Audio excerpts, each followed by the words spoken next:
Usai menggelar deklarasi di Plaza Jakabaring, pasangan bakal calon gubernur dan wakil gubernur Sumatera Selatan Hermanderu Ciujang langsung mendaftar di KPU Sumatera Selatan sebagai peserta pemilihan gubernur Sumatera Selatan tahun 2024.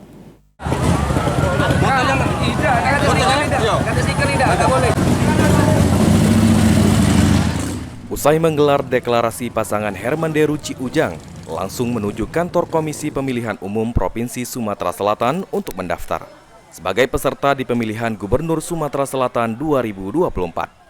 Hermanderu Ciujang sendiri datang ke kantor KPU Sumatera Selatan dengan pengawalan ketat dan diiringi ribuan simpatisan. Calon Gubernur Sumatera Selatan Hermanderu mengatakan, sesuai dengan jadwal yang telah diputuskan oleh KPU Sumatera Selatan, bahwa penerimaan pendaftaran calon kepala daerah dan wakil kepala daerah dilaksanakan pada Selasa 27 hingga Kamis 29 Agustus 2024. Hermanderu dan Ciujang memutuskan untuk mengambil waktu paling pertama untuk mendaftarkan diri.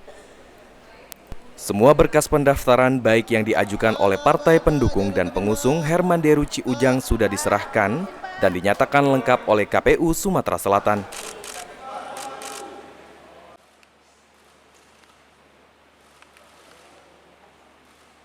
Dengan jadwal yang telah ditentukan oleh KPU bahwa penerimaan pendaftaran calon kepala daerah dan calon wakil kepala daerah itu dilaksanakan pada tanggal 27 sampai 29 Agustus 2024. Maka kami, HDCU Hermanderu Ciujang, mengambil di waktu awal, yakni hari pertama pendaftaran.